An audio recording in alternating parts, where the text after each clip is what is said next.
안녕하십니까. 오늘은 인성교육지도사 2020년 마지막 과정을 강의하고자 합니다.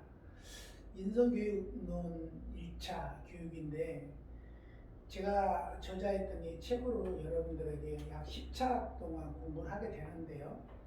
추운 날씨에 이렇게 와주신 거에 대해서 감사하게 생각합니다. 다만 여러분들이 나이 들어서 내 인성을 찾고자 하는 것도 있겠지만 우리들이 책임져야 할 것은 딱 하나예요. 뭐냐면 후학들을 양성해서 미래의 비전을 주어야 된다라고 생각하는 거예요. 어른이라면 나이가 많아서 어른이 되는 거 아니라 아랫사람을 잘 다스리고 잘 가르치고 잘 키울 수 있는 사람이야만 어른이 되는 거예요. 우리는 세상을 나이 숫자로 살아가면 안 된다고 생각하는 거예요. 오늘 교육은 10차례, 10번 정도 이루어지는데요. 1장에서 5장까지 이야기를 가지고 10번을 나눠서 얘기하게 될 겁니다. 그럼 오늘은 첫 시간인데 인성교육 기초 이야기를 하게 될 겁니다.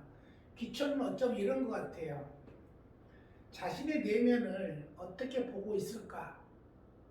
내가 나를 봤을 때 바르게 살고 있고 건전하게 살 수 있도록 마음가짐되어 있는 건가? 안 그런가요? 더 나아가서는 타인의 공동체와 더불어서 살아가는데 문제가 없는 건가? 불편함을 느끼지 않는 건가? 또한 상대가 나를 보고 불편함을 느끼지 않는 건가? 이러한 부분을 내 성품과 역량을 찾아가는데 교육의 목표를 두고 있습니다.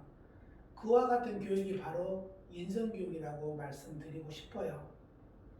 이 과정은 꼭 자격증을 취득해가지고 뭘 하겠다라기보다 내가 먼저 변화가 되고 변화된 것을 좋다라고 판단이 되면 그 자격증을 가지고 제3자에게 교육을 시킬 수 있는 자격인 거예요. 그런데 대부분 사람들이 자격을 취득하게 되면 나도 뭐 할 수 있어, 돈을 벌 수 있어 이렇게 이야기하는데 물론 그 이야기가 다른 건 아니에요. 다만 목표를 그렇게 두어서는 안 된다는 거죠.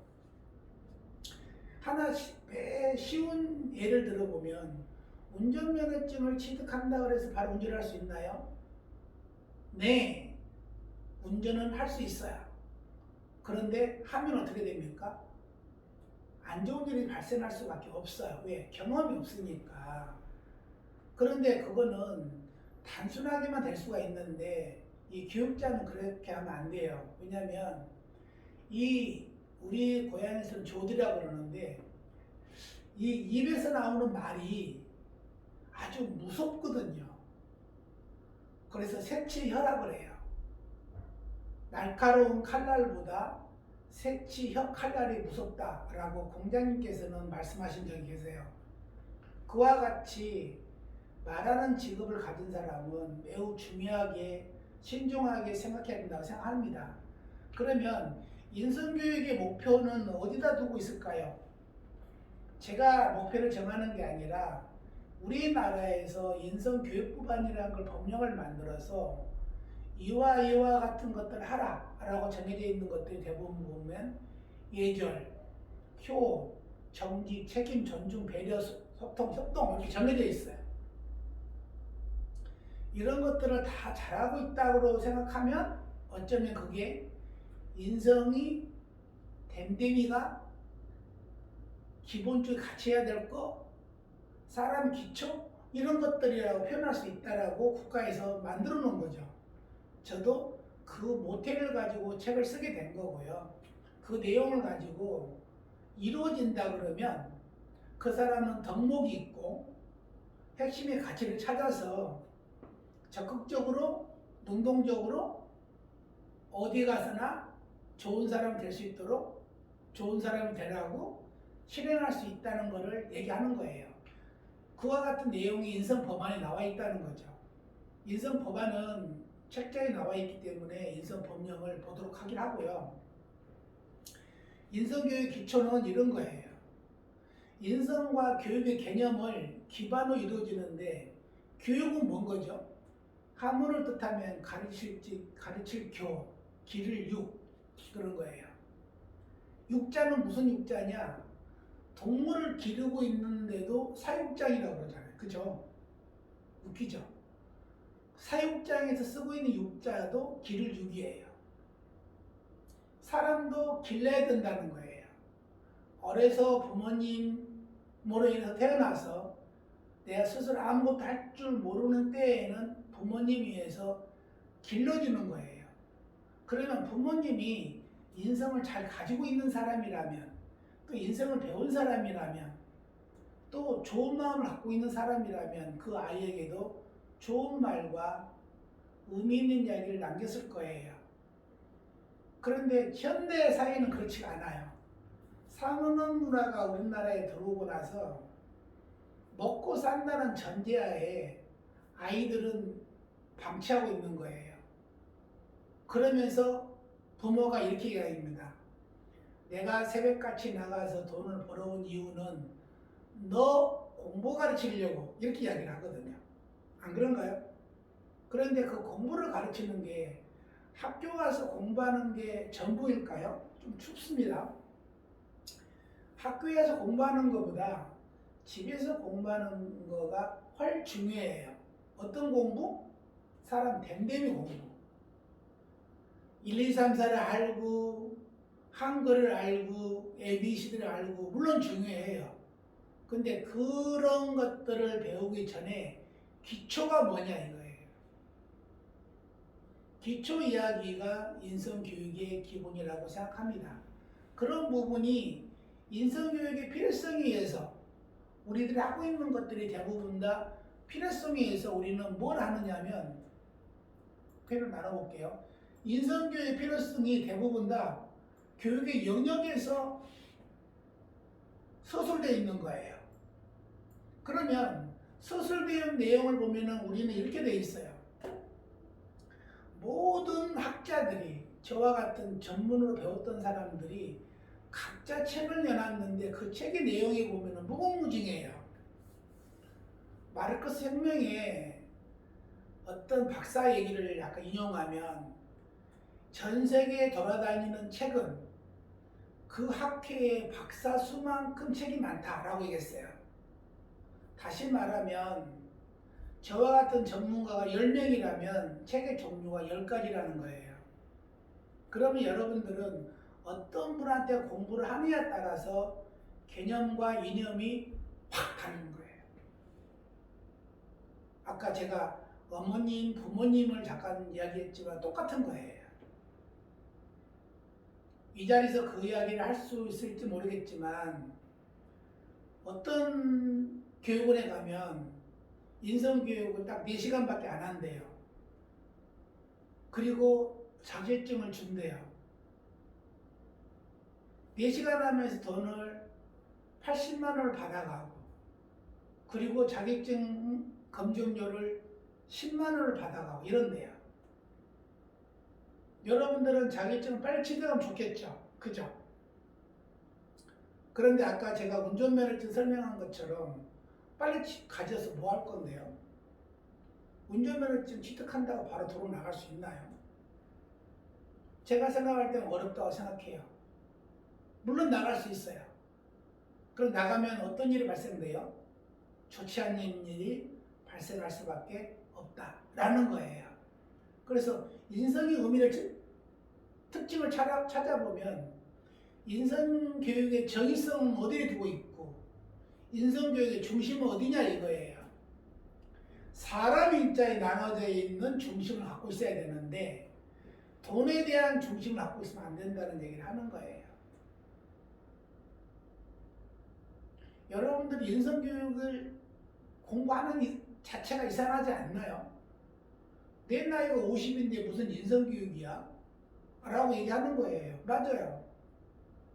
그런데 인성을 제3자에게 또 누구에게인가 이야기를 할 수 있어야 된다는 거 생각하는 거예요. 그냥 한자, 두자, 사람의 자 하나, 성분 성자 하나, 두 자를 가지고 상대하기만 설명하기는 상대가 이해하기 너무 어려운 거예요. 저는 이렇게 생각을 해요. 인성교육은 딱 하나.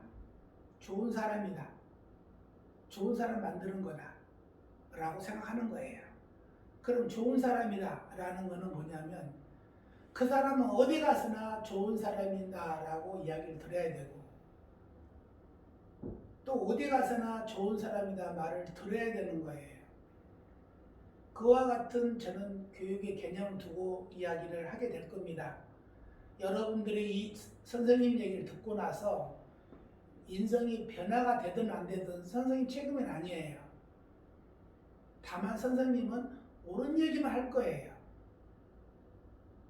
여러분들이 옳은 얘기를 나쁘게 받아들이든 좋게 받아들이든 누구 마음? 여러분들 마음이에요.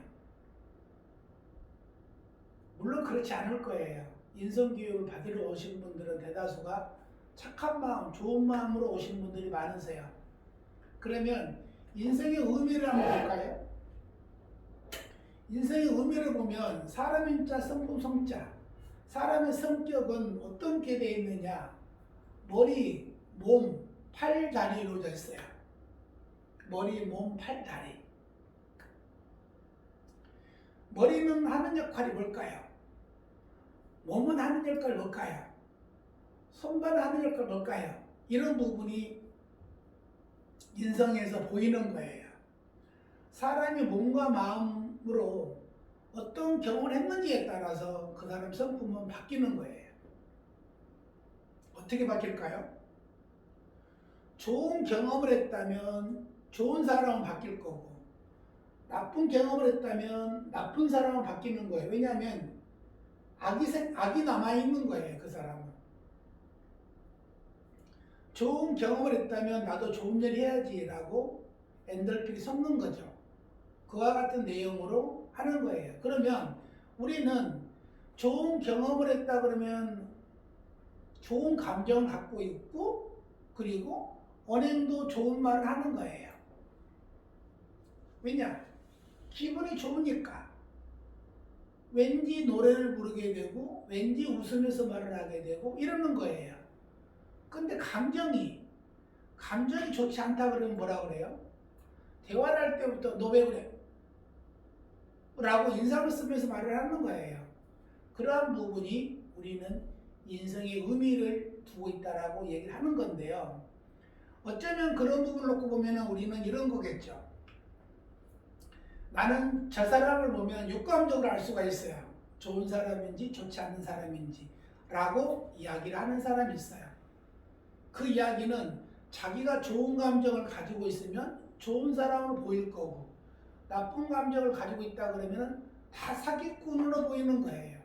그 이야기를 하는 겁니다. 그래서 사람의 의미는 인간의 의미하고 똑같아요. 인간의 의미는 인성을 가지고 있어야 된다고 생각하기 때문에 그러는 거예요. 여러분들이 오늘 아침에 교육원을 오기 위해서 집에서 나올 때 어떤 감정으로 나왔는지 모르겠어요. 다만 좋은 감정으로 나왔을 거라고 생각이 듭니다. 그러면 우리는 사람이 지니고 있어야 할 특징이 있어요. 뭐냐면 반응적인 양식과 행동적인 양식이 있어요. 네가 나한테 나쁜 행동을 했기 때문에 나도 너한테 나쁜 행동을 할 거야 라는 감정을 갖고 있는 거예요. 반응을 한다는 거죠. 근데 네가 나한테 나쁜 짓 했기 때문에 나도 너한테 나쁜 행동을 해야 돼 라고 반응적인 건 있지만 그 행동을 옮기는 사람과 옮기지 않는 사람이 있어요. 옮기는 사람은 인성 공부를 안 한 사람이에요. 죄송하지만 그렇게 생각해요. 근데 행동을 옮기지 않는 사람은 인성 공부를 한 사람이에요. 왜냐하면 인성의 의미를 알기 때문에 네가 나한테 욕을 했다 그래서 내가 너를 욕을 한다면 같은 사람밖에 될 수밖에 없다라는 거예요. 그게 행동적 양식인데 흔히 잘 참고 있는 사람을 뭐 좋은 사람이라 할까요? 좋지 않는 사람이라 할까요? 근데 그 부분이 여러 가지 해석이 나올 수가 있죠. 어떤 사람에 의해서 인성 공부를 한 사람과 하지 않는 사람의 두 가지 답이 나오는 거예요. 야, 너 그래도 맞고 있니? 한테 저 때리지 그랬어. 그럼 인성 공부한 사람은 뭐라 그러냐면 잘 참았어. 괜찮아. 네가 때리게 됐으면 사건이 더 커질 거야 라고 이야기하는 거예요. 그러한 부분이 여기서 말하는 인격과 성격으로 우리는 혼용되고 있는 거예요. 참는 사람이 좋을까요? 참지 않는 사람이 좋을까요? 물론 그 순간에는 참지 않는 게 좋아요. 팍 불었으니까. 그런데 확 불었을 때에는 분명히 하나는 알아야 돼요. 뭐냐면 내가 지금 화를 내서 나한테 실과 득을 계산해 봐야 돼요. 내가 지금 화를 내서 좋아질 건가? 화를 내서 나빠질 건가? 그거는 백발백중 나빠지는 겁니다. 그 사람은 우리는 인격을 생각해 볼 필요성이 있는 거예요. 인격은 어떤 사람이냐? 또 하나 인격은 어떤 거냐? 이런 거예요. 참았다는 사람한테 인격이 좋다는 사람이 있고 참지 않았던 사람한테 인격이 좋다고 이야기하는 사람이 있어요. 두 사람이 나눠진 게 아니라 한 사람이 두 종류로 나눠지는 거예요. 누구에 의해서? 상대에 의해서. 근데 그 상대는 좋은 사람과 좋지 않는 사람이 나를 놓고 판단하는 거예요. 저 사람 인격 좋은 것 같아. 근데 이 사람도 나한테 인기 좋은 것 같아 라고 그러는데 왜 인기 좋냐라고 말씀하셨습니까? 라고 물어보면 뜻은 달라요. 그쵸? 오늘 첫 시간이니까 여러분들도 커피 한잔 마시고 하도록 해요.